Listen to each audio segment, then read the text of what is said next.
Passando a parte de botânica e dos tipos de milho que a gente já abordou nas aulas passadas, agora a gente vai passar sobre o tema de ecofisiologia, das relações entre o milho e as características fisiológicas que vão implicar também na parte produtiva.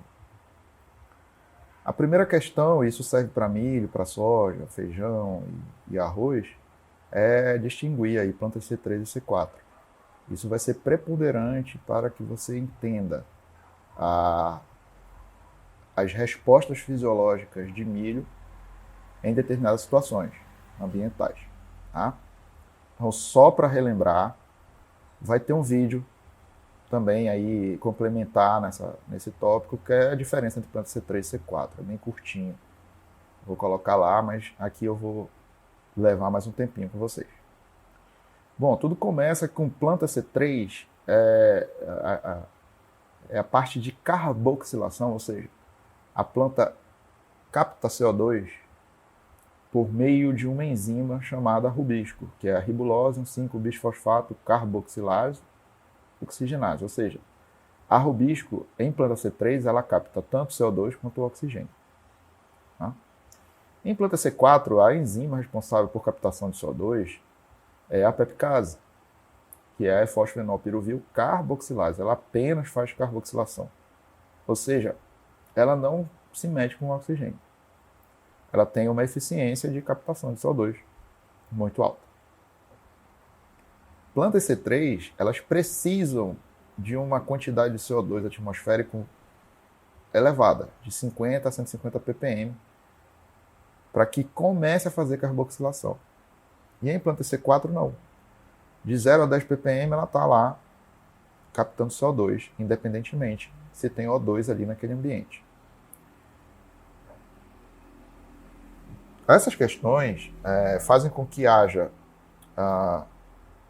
uma adaptação botânica em abertura estomática.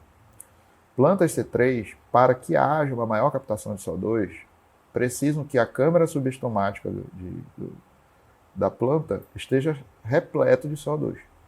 E para que haja muito CO2 na câmara subestomática, é necessário que o estômago se abra muito. Por quê?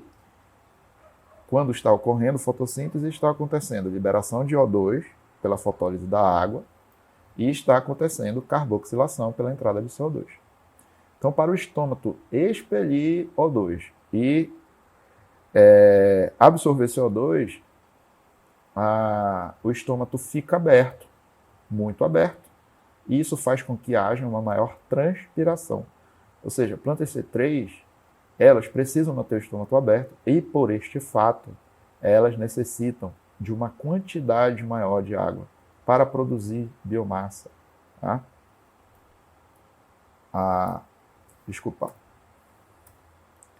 A quantidade de água necessária para produzir 1 grama de biomassa em planta C3 é de 450 mil gramas de água por grama de biomassa. Em planta C4 é de 150 a 350 gramas, ou seja, plantas C4 conseguem fazer fotossíntese, carboxilação, na verdade, com uma quantidade menor de água. Então, elas são mais eficientes no uso da água. Tá? Planta C3 tem uma temperatura ótima para a atuação da rubisco de mais ou menos 25 graus Celsius. E planta C4 mais ou menos 35 graus Celsius. Tá? Então, são plantas mais adaptadas à condição de calor e a uma menor quantidade de água. A planta C4 não gosta de água. Isso não é verdade. Planta C4 gosta de água, tá? Mas consegue produzir com uma eficiência maior. Tudo bem? Bom, quem gosta de luz, quem se satura por luz, na verdade? C3. C3 não importa tu colocar muita luz porque ela se satura. Tá? Ela começa a fazer fotossíntese primeiro, em menos luz, mas chega um momento que não adianta tu botar mais luz, que ela não vai produzir mais fixação de CO2. Plantas C4 não se saturam, ou seja, quanto mais luz, melhor. Então, quem é o principal inimigo de planta C4? Sombra, Falta de luz. Tá? Qual é o principal inimigo de planta C3? Falta de água.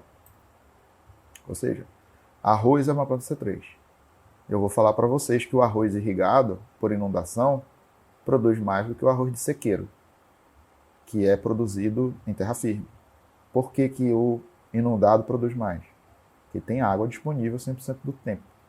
Se tem água disponível 100% do tempo, eu tenho abertura estomática viável 100% do tempo. Ou seja, maior carboxilação, maior produção de carboidrato.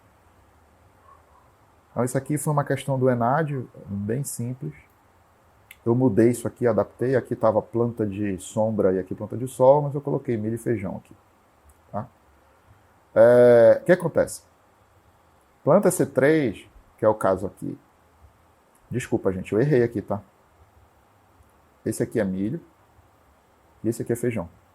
Tá? Tá errado isso aqui, desconsiderem. Feijão, bolinha, losango, milho. Tá? O que acontece? Aqui eu tenho um gráfico onde eu tenho fotossíntese líquida, taxa de assimilação de CO2, e aqui eu tenho intensidade luminosa. Quanto mais para a direita, mais luz, quanto mais para cima, mais CO2 carboxilado, mais CO2 absorvido, mais fotossíntese está sendo feita. O que acontece?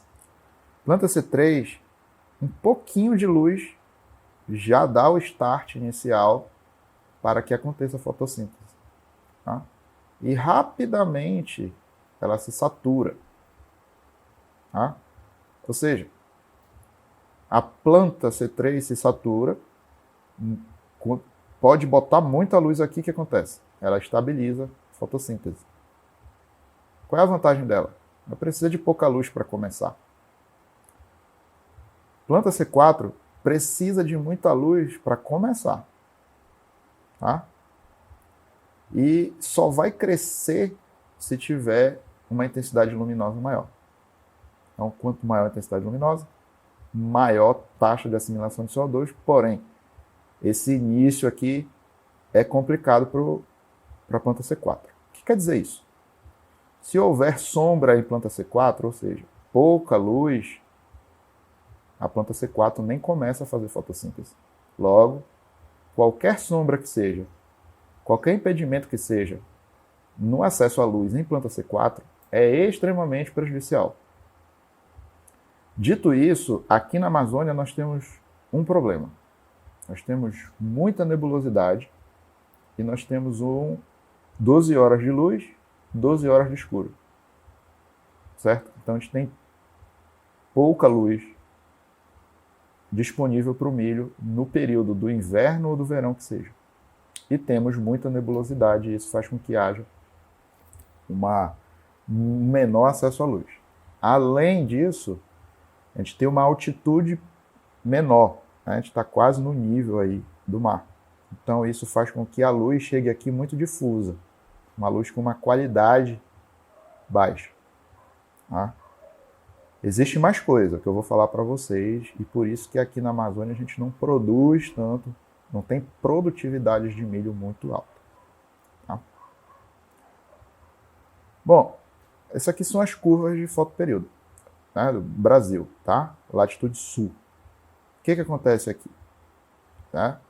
Quanto maiores as latitudes, tá, eu tenho uma maior ou menor ocorrência de luz. Tá? A gente está no Equador, ou seja, 12 horas de luz, 12 horas de escuro. Tá? Nós temos, vamos lá, vamos para o Rio Grande do Sul, né? Junho, julho, que é o período de frio.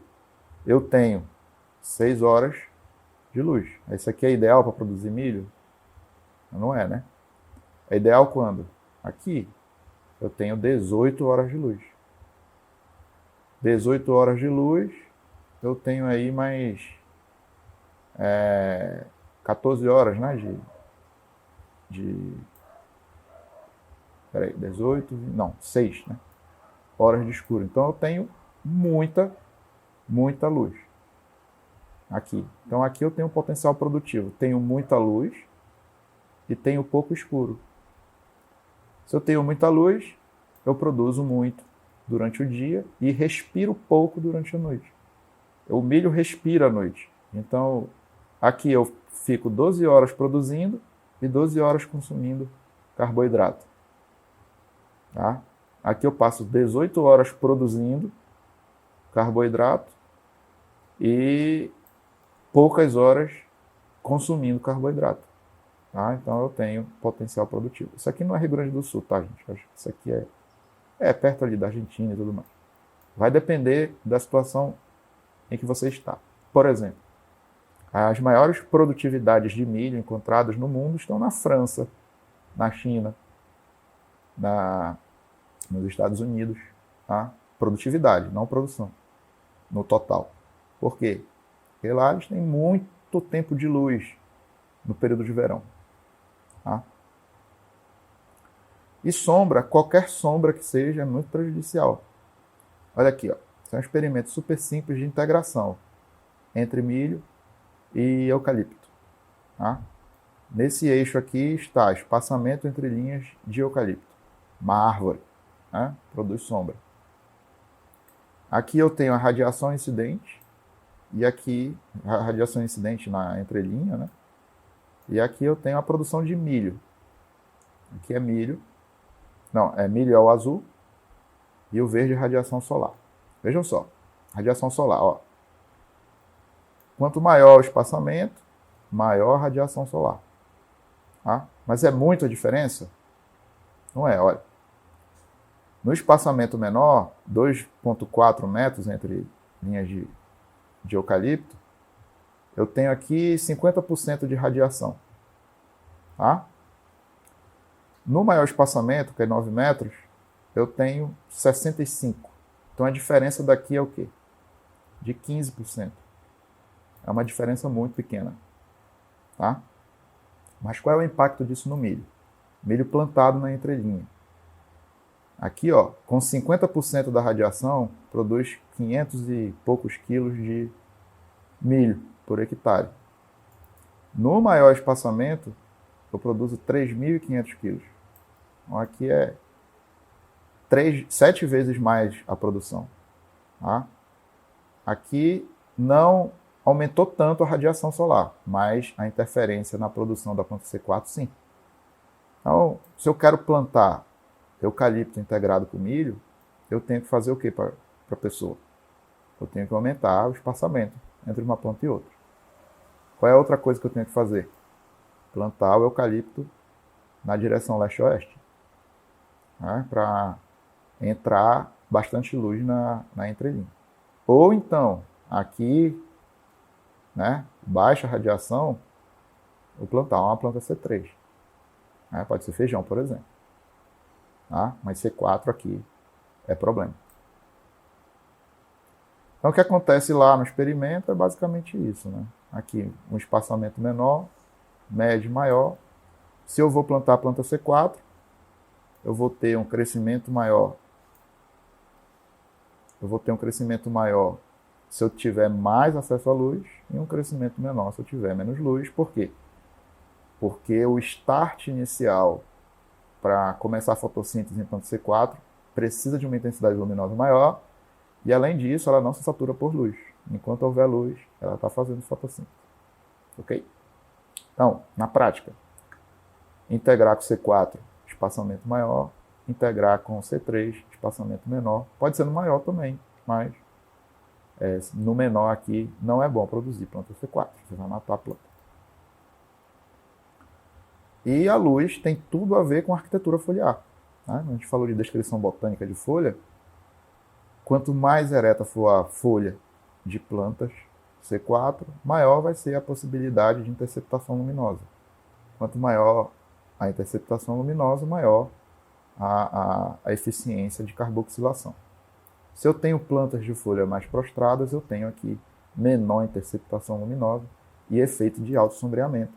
E isso vai me provocar danos na conversão da luz para a produção de energia na planta.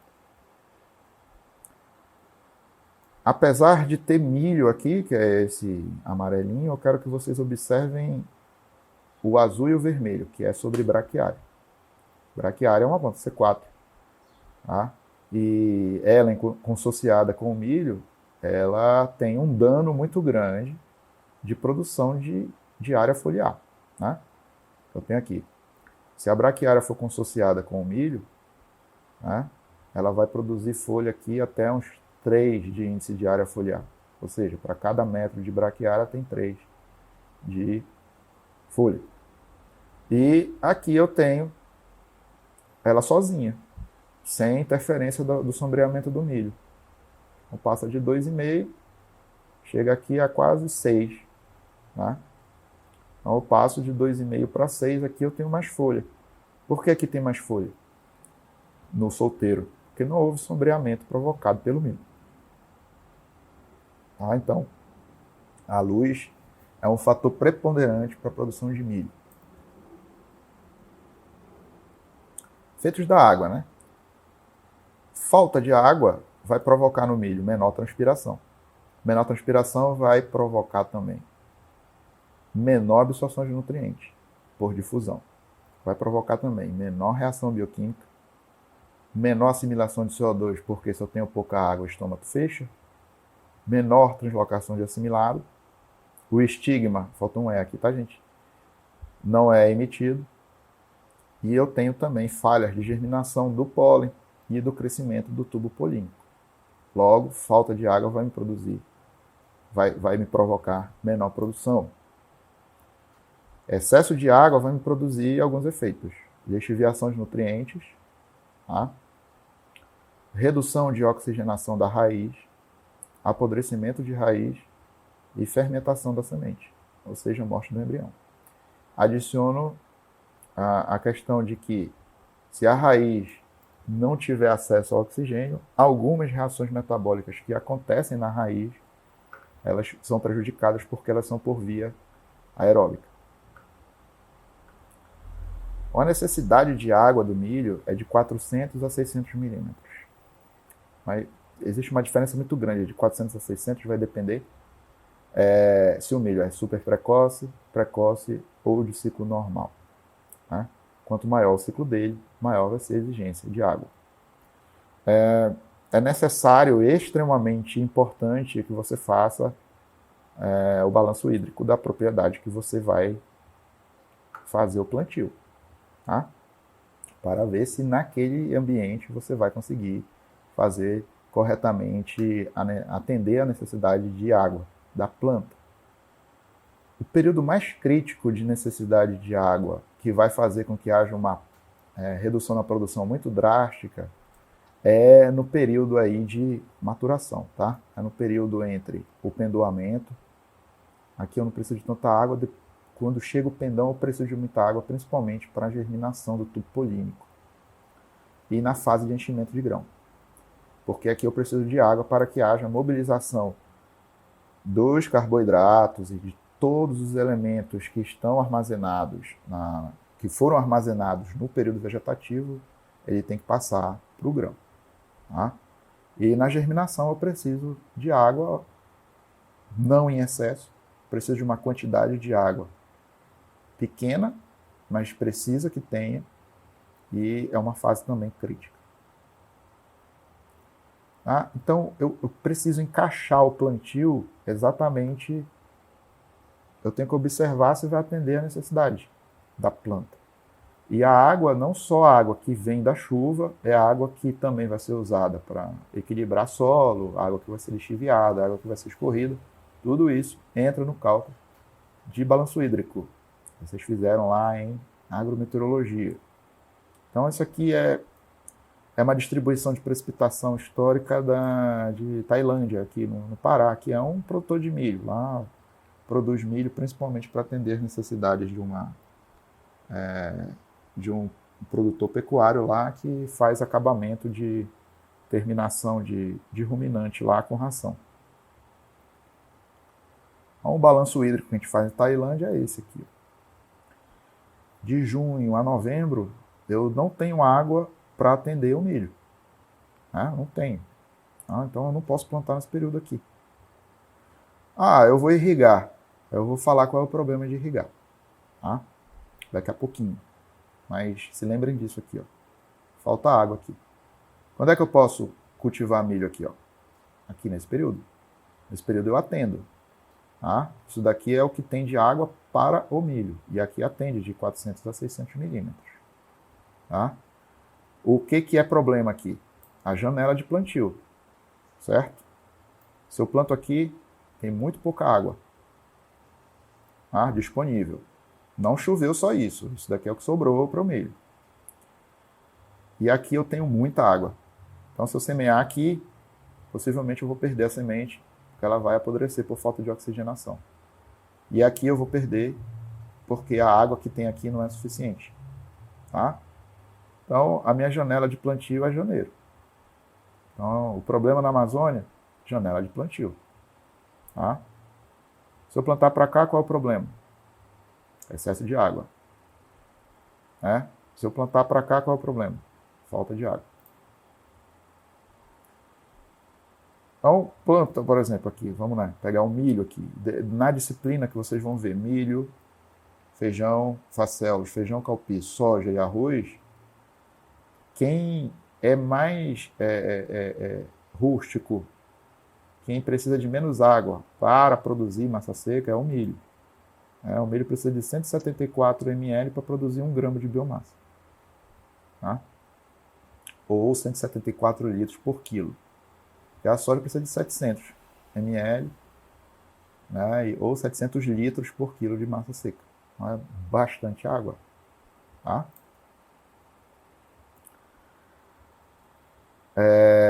Na temperatura, eu tenho várias questões importantes para falar sobre o efeito da temperatura na fisiologia do milho.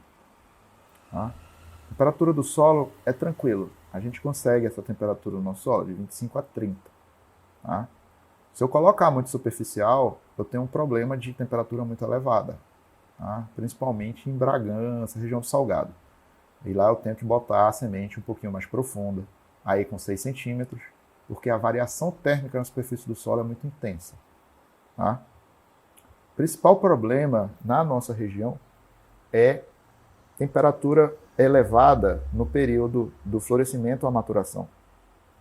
Nesse período do florescimento à maturação, temperaturas altas, elas aceleram a fase de florescimento à maturação, ou seja, a planta vai ter pouco tempo para que haja a translocação de carboidrato produzido na fase vegetativa para chegar no grão.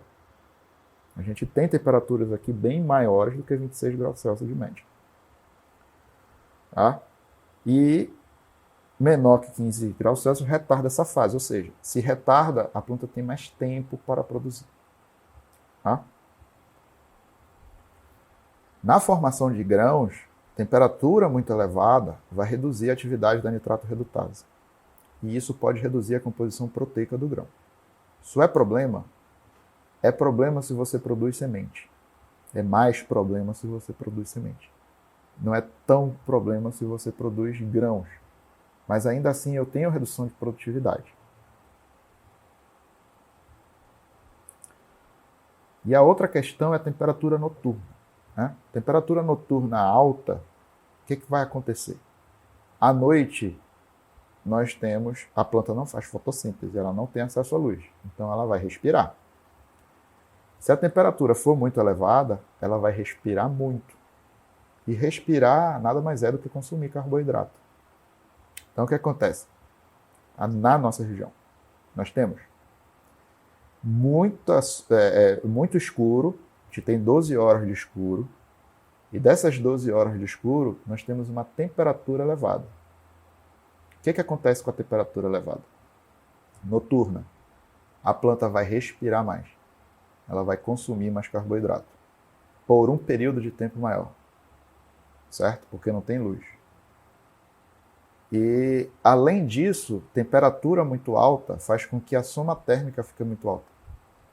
E quanto maior a soma térmica, menor é o ciclo do milho.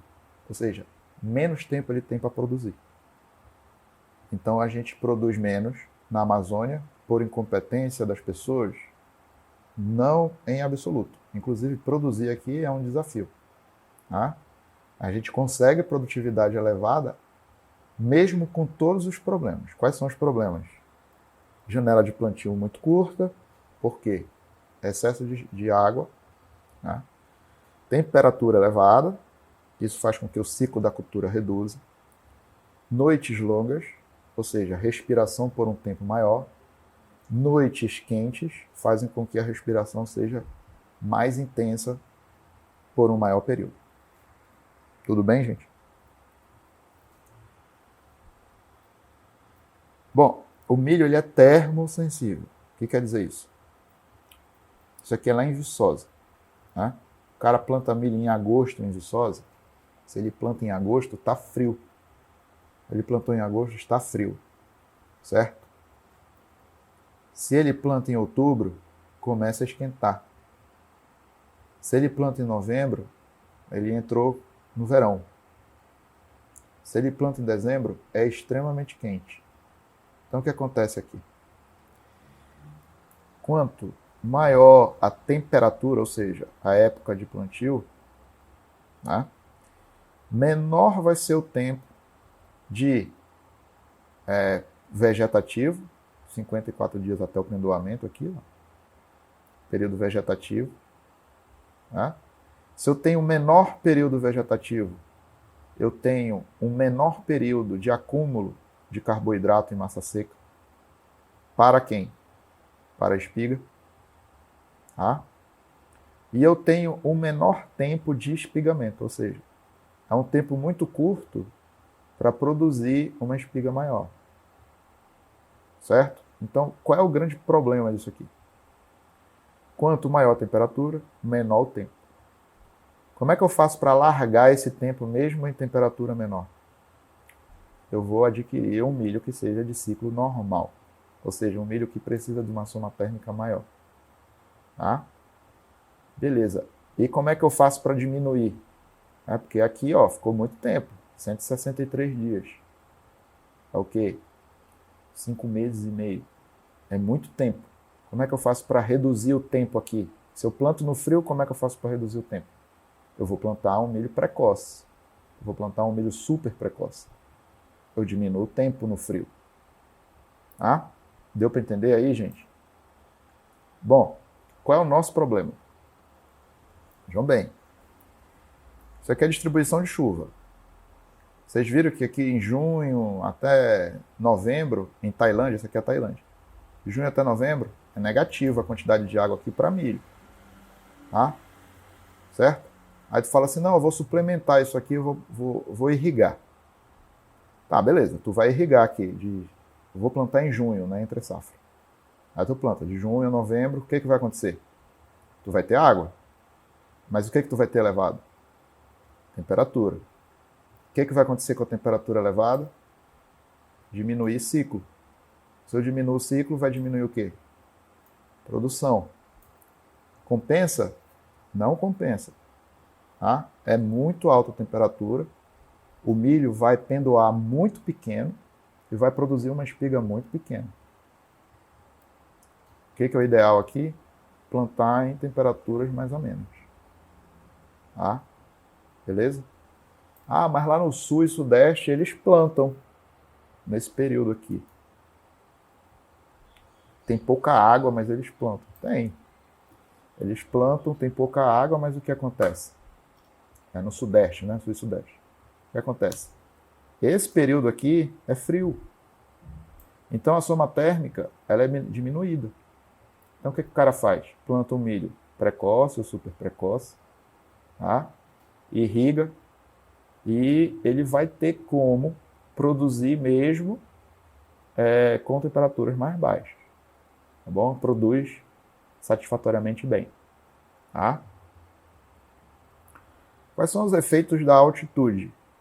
Bom, quanto maior a altitude, maior é a aptidão, ou seja, maior é a possibilidade de produção. Tá? A não ser com altitudes muito maiores que 1.200 metros, que aí eu já diminuo a minha aptidão, porque aí vai começar a ficar muito frio. Tá? Mas, onde é que a gente está? Aqui, na Amazônia. A gente está bem aqui na aptidão baixa. A gente está com menos 300 metros de altitude. Tá? O que acontece nessa situação?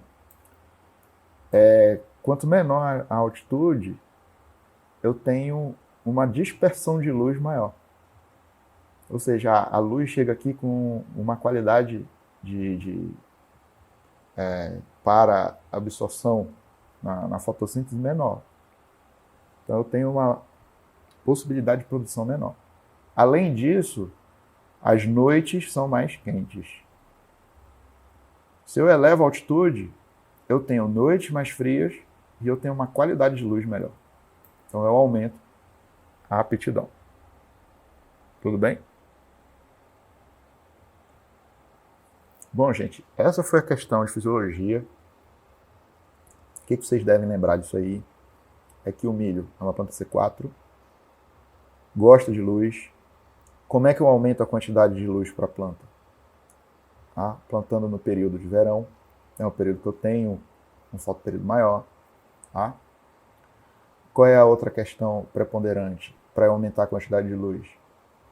Colocar a densidade de plantas ideal para que não favoreça autossombreamento. Plantas com arquitetura foliar ereta vai me propiciar a maior entrada de luz. Se for fazer plantio integrado, fazer dentro de um espaçamento onde haja a maior entrada de luz possível, tanto por orientação geográfica do plantio maior, quanto por espaçamento entre linha, entre o que está fazendo sombra. Tem que levar em consideração que a água é limitante tanto a falta quanto a excesso de água. Que na Amazônia nós temos os vários desafios, que é temperatura elevada, quanto maior a temperatura, menor o ciclo da cultura. Material produzido para a Amazônia que não é adaptado à condição de soma térmica. Então aqui a gente tem milho de ciclo super precoce sendo comercializado em um lugar onde a soma térmica é muito alta. Isso faz com que o ciclo do milho fique muito pequeno. Ele ficando muito pequeno, ele produz menos. Nós temos intensa nebulosidade, o que prejudica a chegada de luz de qualidade para a planta.